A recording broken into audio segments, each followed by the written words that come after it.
All right, welcome everybody to this episode of the Pink Power Alliance Zoominar. Today we are going to be talking about returning to work, back to work, how to protect your career. I'm Cynthia Good, CEO of Pink and Little Pink Book, and really fantastic and happy to offer this program. We've got some really terrific speakers for you today. This is important stuff because, as you know, there are a lot of changes in the workforce today, and many people are heading back to the office. Some companies are requiring and some aren't. 3 out of 5 female employees say they feel like their prospects of getting a promotion now are worse in this new semi-remote work environment. That's according to Catalyst. So today's focus is really going to center around how you can excel at work in your career in the way that you want as we emerge from this pandemic. A lot of us have really redefined how we want to live and work. So this is a crucial time. Let's jump right into it. I want you to meet our amazing speakers. First up, let's say hello to Cami Mackey. Hi, Cami. Hi, hello everyone. Cami is the Executive Vice President and Chief People, Diversity, and Inclusion Officer for the Atlanta Hawks. So happy you're here. How are you doing with all these changes on a personal level? Are you at the office now, or are you in your home office, Cami? Oh my God, I see nowadays that's a loaded question. How are you doing now? I know, right? But it's interesting. We are back in the office, but it's in a hybrid work environment. And I have to tell you personally, I have never been busier in my 30+ year career with so much going on. But at the same time, I'm so excited. I'm so encouraged about the future, especially when it comes to women in the workplace, because we're part of the conversation right now. This is a topic that all companies are talking about. And I feel that there's some exciting solutions that are going to come our way, but it's going to be up to us to make sure that topic continues and we, take action. Absolutely. And I want to ask you, if you're saying that more of the women are opting to continue their remote work and more of the guys are going to the office. I'm a little concerned about women not having that opportunity to have that face time and losing opportunities in the process. But we'll get back to that because I want to go ahead and introduce you to our next guest speaker. She is Elba Perea Gallagher, and she is the Sustainability Director and Stakeholder Engagement for UPS. She is also the founder of Show Me 50, which is dedicated to women's equality at work. Elba, thank you for being here. How's it going for you? Super exciting. Thank you so much, Pink and Cynthia. This is a great opportunity. Things are going great for me today. And, I think that that's important too. When we talk to our teams, it's like, how are you doing today? Right? Because things change and it helps you really connect with your team. So today I'm doing great. Primarily, it's because I am so fortunate, though I've been with UPS for 25 years. In January, I'm now connected with a role as sustainability and focused on ESG, environment, social, and governance, that is so aligned with my personal values. And so I think that, for me personally, I like to say, I don't work for UPS or for my nonprofit. I work for justice and equity all the time. And so the last thing I'll leave your audience is that when it comes to work from home, for us, we're also going department by department manager, deciding what's right for that team, which I love that approach, right? Because it really helps you get closer to your team. So also want to mention that I've got these awesome tools. I got a little toolkit that is really all about making working from home better. So I'm doing great. And I think all of you can do great if we get focused on how to get opportunities. Awesome. Thanks, Elba. And, we ought to share that toolkit again. I know we've shared it with the Pink community in the past, and we will revive it and share it in our follow-up resources. Want everybody to now meet Genevieve Paturo. She is an author, speaker, purpose coach. She is the founder of the Pajama Program. She has been one of Pink's featured coaches. So if you've been a member for a while, you have absolutely benefited from her wisdom. And she's joining us from New York. Hi, Genevieve. How's it going with you today? As Elba said, on a personal, professional level. Yes. Hi, everyone. I feel good. I feel really good today. And that's because it's things are becoming more personal. More things are opening up, and we're in person. And because I teach and I speak on finding purpose and how to lead with purpose, it's emotional. And the connection only comes when you're standing in front of someone. There's that extra level that we only can have when we're together physically. And we've so missed that. And I think everyone that I'm working with personally and the speeches I'm giving that are in person are really are lit up like like electricity that we haven't felt in so long, and it feels really good. I'm great to hear that. That's really terrific. Well, I want to welcome some of our new members to the Pink Power Alliance. We also have some folks joining us who are checking it out. Some of the women from IHG, Intercontinental Hotels and Resorts, also the Coca-Cola Company and elsewhere. We want to know how we can support you. So please let us know about that. And we want to know, and Lisa will send something in the chat, but we want to know who you are, where you are. If you hear something you like, feel free to shout it out. If you have questions, go ahead and throw those into the chat. Lisa will be monitoring that for throughout the program, and we'll be looking out for your questions. We want to hear from you live a little bit later in the program. Most of you have probably heard the data that women are leaving the workforce in greater numbers than men. Women surveyed feel their chances for advancement have declined in this new environment. And I'd love to know what our experts are seeing in terms of this, and go back to that question. Let's go to Cami first. Are you seeing that the women are more reluctant to actually physically return to the office, and are you concerned about that? Yes, I definitely see, because now that, women have had the flexibility to work from home, they're finding that their lives, balance, working with children, caretaking, running errands, all of those things, they've been able to figure it out, and they've gotten into a routine that feels good. They're having balance. They're having better connections with children, spouses, or what have you. So now that we're returning to the workforce, they don't want to lose that. You've been doing this for a year or more, and you just don't want to lose it. So I am finding that. Now, the other thing I'm finding is that, women, and I talk to women all the time about, having the confidence to, now that we are coming back into the workplace, to share not only what I want to do, I would like to do in my career, but also talking about what I need in order to do that. I need flexibility, and I need personal flexibility. I need resources. I need the resources on my teams, so that I have the support to do the work at work, as well as balance other aspects of my life. So I'm encouraging women to step up. This is a time to have the confidence to say, what you need and what you want. I love that. Very, very well said. Thank you, Cami. And Elba, what do you think about that? Are you seeing that fewer women are returning, and are you as certainly there's a huge amount of opportunity for good things to happen for women. Are you concerned, though, that we'll be adversely impacted? And of course, we're going to be talking about some of the things it's part of this program, can do to offset that. Yeah, I agree with Cami, and I love something she said, which was, it's our obligation to start asking for what we need. There's a lot of conversation about bringing your authentic self to work and psychological safety. Well, none of that means anything if we don't have the courage to speak up and work on our own well-being and ask for what we need. And so I think companies are more receptive. I do see that there's a greater interest from women to have more flexibility, because through COVID, we proved it can be done. So how can you take it away?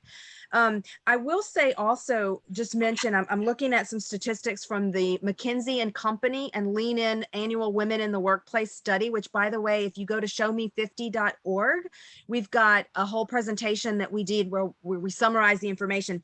But women at work, leaders, tend to be more focused on well-being of their teams. So if you look at the difference between men and women supporting well-being, women are saying critically, the companies, it's important. 87% of companies say it's important for leaders to support well-being, but yet only 25% of the companies are recognizing that through money or through other recognition. So I think we've got to keep asking and talking about it. I think that's such a great point. Yeah, it's really going to fall on women's shoulders, I think, to make sure they get what they need. Is this resonating with what you're hearing from the women you work with, Genevieve, in terms of your coaching and your speaking? Yes, it is. And I've met so many women who are really, really anxious to go back to work, at least have that option to go in as often as they'd like, because they like that stimulation. We've worked hard to get where we are, and it doesn't mean we can't do both. And in this new arena, we're creating it. We're at least half, if not more, of the decision making. And I think that I get being separate from home. Working at home doesn't compare to working in an office with a common goal, something that you've probably started before the pandemic, and getting back to that, I think is really healthy. So I think that there's a good mix, but I'm seeing a lot of women who are really, really excited to at least get back to work in some way in another atmosphere other than home. Do you worry, Genevieve, about the women who, love it so much, like to Cammie's point, now they're finding they have a great routine, they have more life balance. You get so much more work done when you work from your office. Are you worried that some of the women are going to miss opportunities because we're not going back in enough?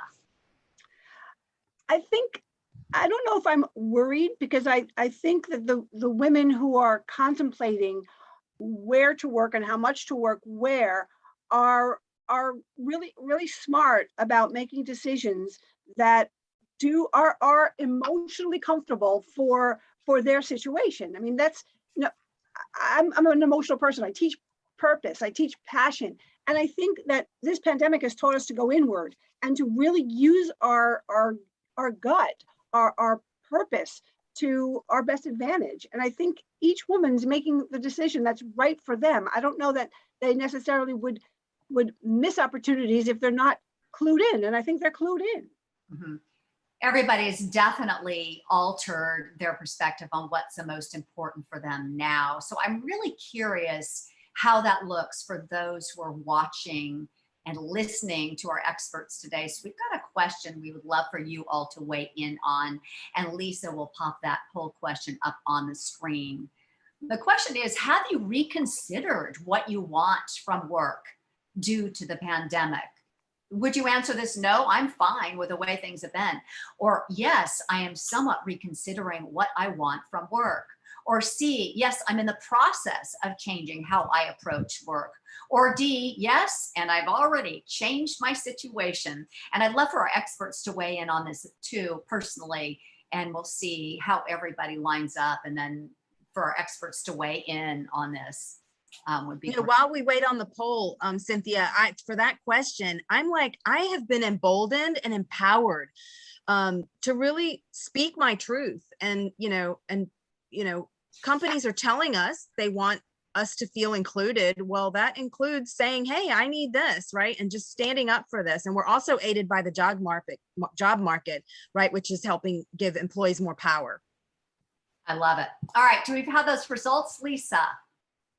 Yes, she's got the results. Okay, no, I'm fine with the way things have been, 10%. Yes, I'm somewhat reconsidering what I want, 40%. So 40% are reconsidering what they want at work. That's pretty amazing. Leave those stats up there. And Cammie, what do you think of what you're saying? I'm pleased to see that. This is an opportunity. And I say, let's not waste a great opportunity for change. COVID has given us, I think, 2020 vision. We've all paused and we're able to reflect and see things through a different lens. So we want to leverage that. One thing I will add, I'm big on culture. Culture is so important, company culture.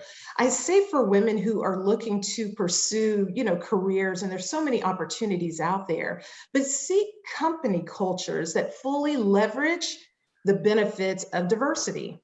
And diversity includes, women and all team members where they feel they can come to work, show up in authentic, different ways where their needs are met, they can thrive, and their full selves can show up. And they, in many cases, are even more effective from a business results standpoint. And Cammie, I'd love to talk too about specific ways women can do that within the organizations. Elba talked about being more vocal about what you want in terms of assignments and at the office, and then talking about what you need on a personal level. What are some things people can do to have that greater success in that space within their existing organization? No, I think one is sponsorship. You know, that's one. I think throughout my career, I've always heard, oh, you need to have a mentor. And a mentor is wonderful. Don't get me wrong. That's someone who can educate you, show you the way, advise you.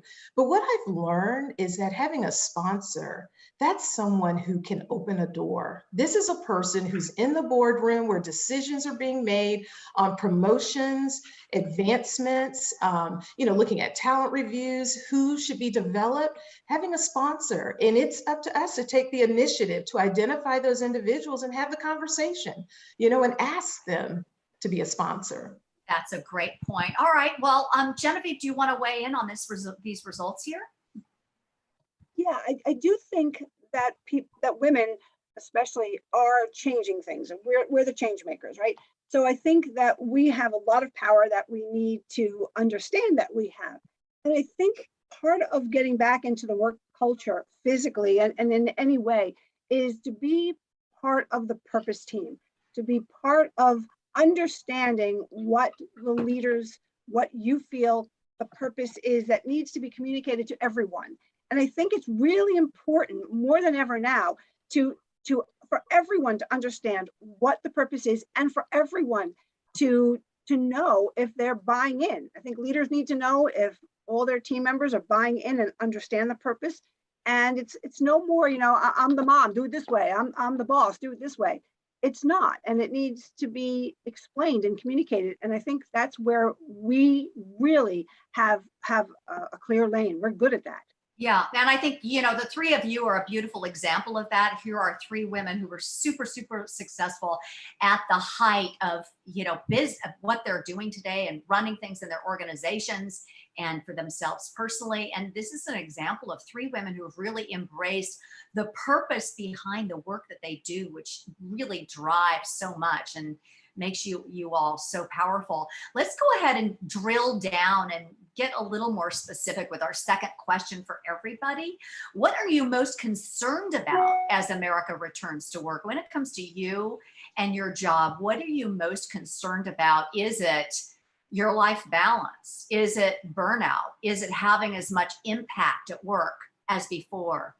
FaceTime, or E, interacting with the leadership? F, lack of in-person networking, or G, the chance for promotion. Really will be interested to hear how you all weigh in on this one and what our experts think of this.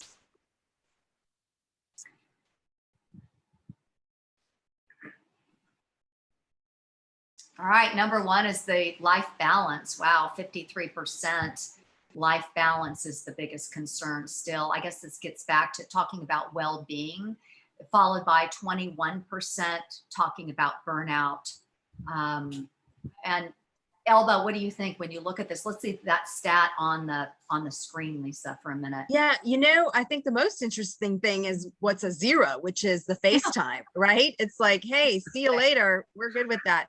But yeah, I think clearly life balance. Also, the other high one, burnout.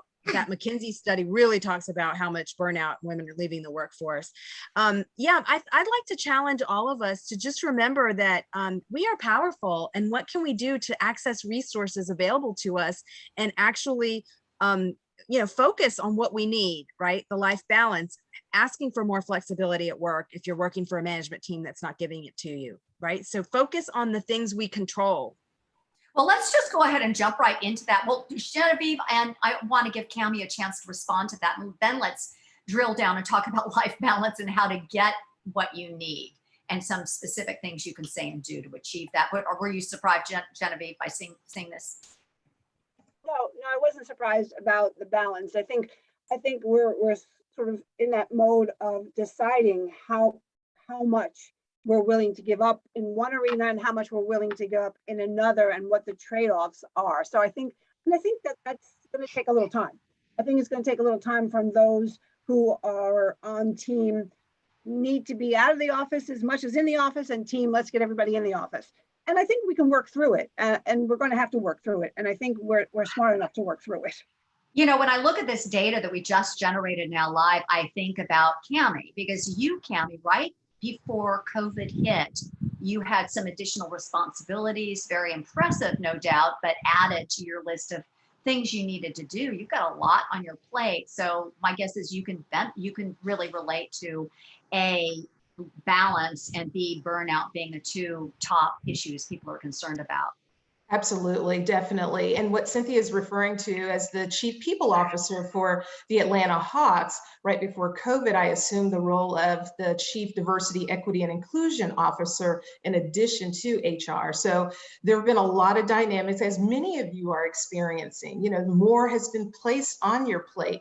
Burnout is real. It is happening because you're juggling so many different things at the same time, and it's been constant. There hasn't been a break. We're still navigating, you know, so many things as we're returning to the office, as we're trying to bring kids back into the school system, as we're heading into the holidays. All of these things, it's causing burnout. But I think prioritization is a key for us in knowing when we just gotta stop. We can't do it all, and it's okay. It's okay to do that, but it's going to take us making those decisions of when to stop and when enough is enough, and we've got to reconfigure what our focus needs to be. So how does that look for you, Cami? Or what are the things you prioritize, and then how do you draw that line? Because deadlines are deadlines, and business goes on, and all of that. I think one of the things is to eliminate the static. There are things that pop up in the day that, phone calls that maybe could be put on hold, conversations that come up that could be scheduled for a later date. I think you've got to protect your time and constantly know, what do I have to do? What are those detailed deadlines, emergencies that I have to take care of? As women, I know myself personally, I felt I've got to do it all. I have to make sure that I, am taking care of this person's needs, that person's needs. But at this point, I've got to protect myself as well as the organization, and prioritizing and saying no, not just no, but not now. I love it. Thank you. Elba, what about you personally? What are your tricks and tactics to guarding your time like that? I love that Cami said saying no. In fact, I'm working with my team on prioritization, right? Using our calendars very strategically. What's important to me to accomplish today that is in my priorities, the way I'm getting rated on my performance, the way I will be viewed if I want to seek a promotion, right? And then focus on that. And then for the rest, you've got to just begin to communicate your brand and how you're focused on what's important to get the business results that your team is being held accountable to, right? To meet the organizational goals. So I think you can use your calendar very strategically. Put time in your calendar for a lunch break, for a walk break, for whatever you need to do, right? Use your calendar strategically. That's a real tactical way to accomplish more.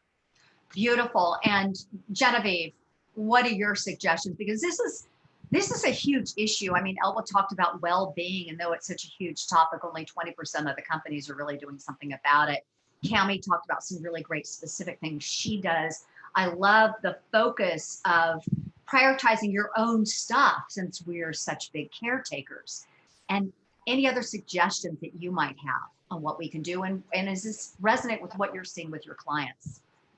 Yeah, I think we need outlets, add another thing to our plate. But I think because it's about our energy and keeping our energy up for the priorities that we choose, I think that the stress and the burnout need to be alleviated by something that feeds us. So whether it's exercising or whether it's walking in nature, I think we need to ground ourselves, excuse me, and keep that energy up for the things that we say are our A-list things that we have to do. Because once we lose energy, the stress takes over, and then it's too late. It's too late to go for that walk. It's too late to go for that run.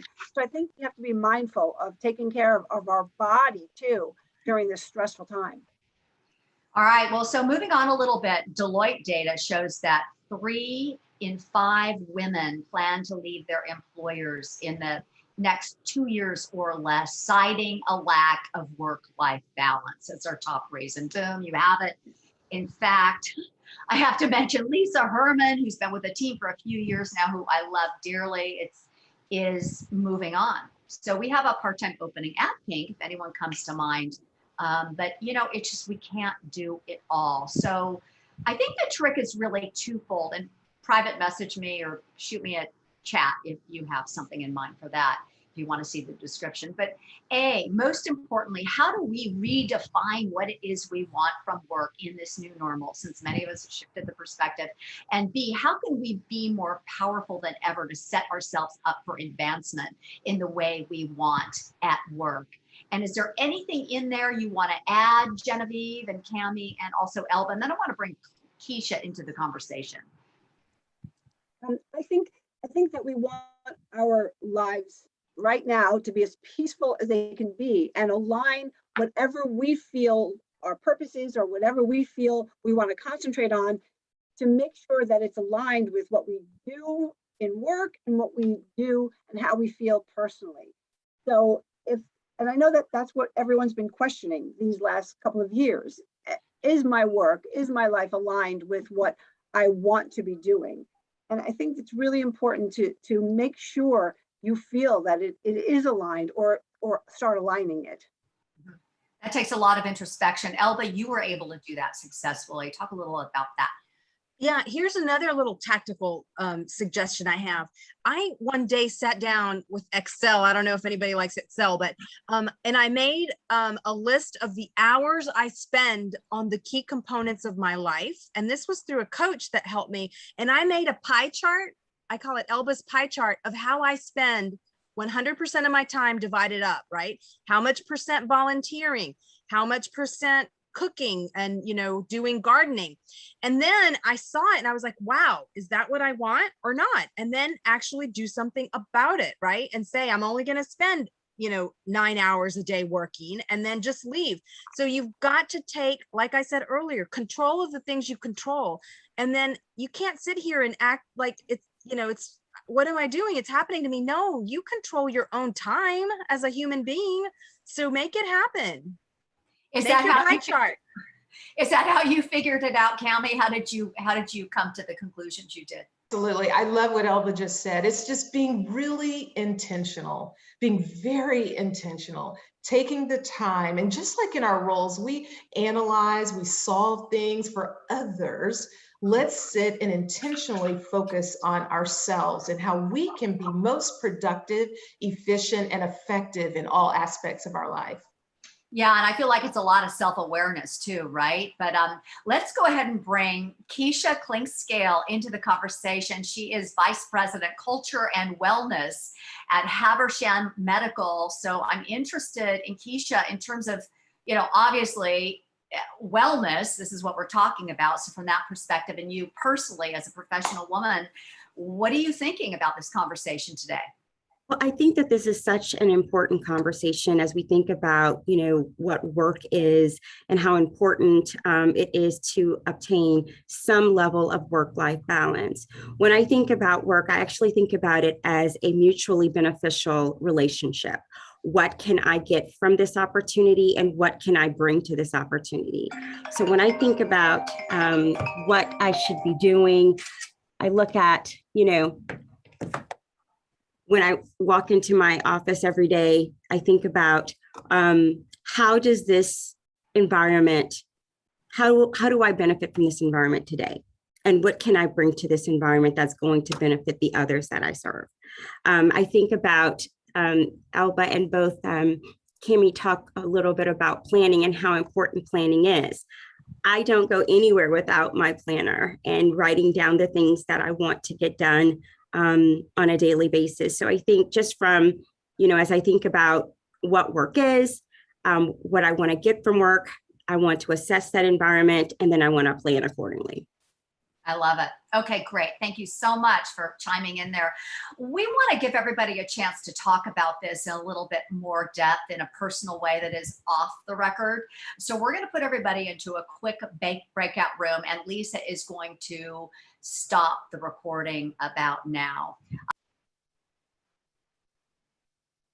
All right, welcome back, everybody. Can't wait to hear how it went in your group. Would anybody like to start and tell us what the heck happened in there? What was the conversation about?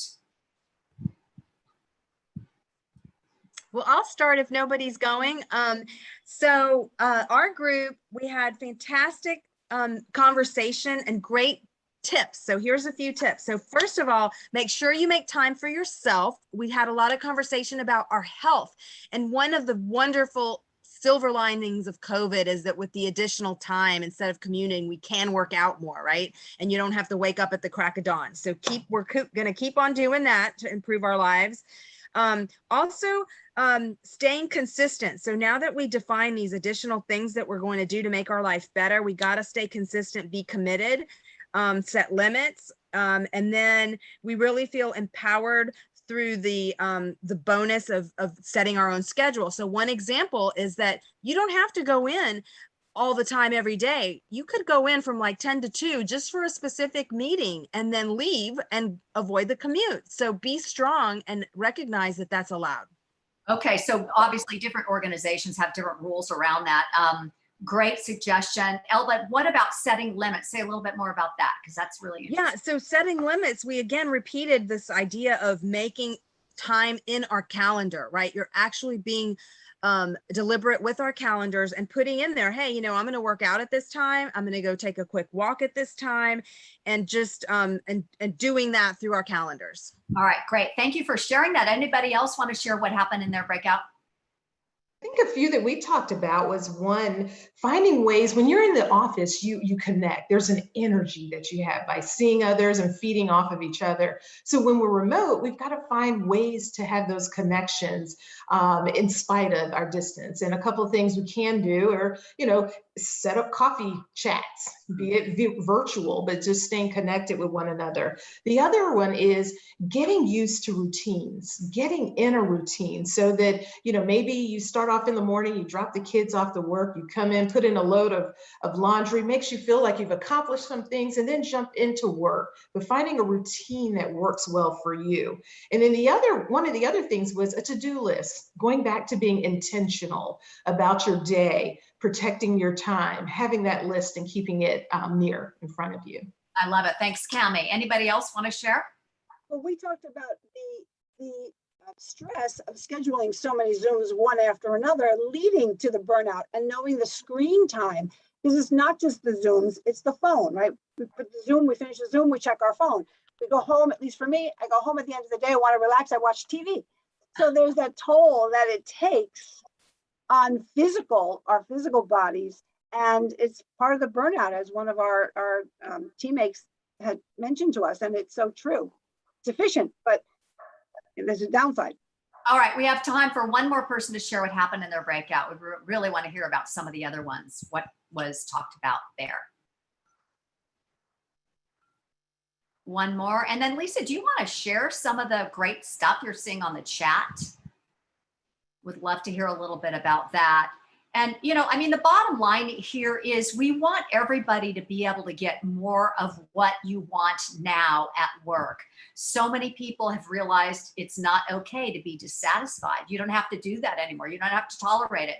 And this is key. And I know our speakers have talked very specifically about being empowered to ask for what you want, step up for projects in the office, and also to ask for what you need. And Elba, you talked a lot about that, but I'd like to ask Elba and Cami and Genevieve some specific language. How do you do that? How do you say that in the right way? Because this is a hard conversation to have.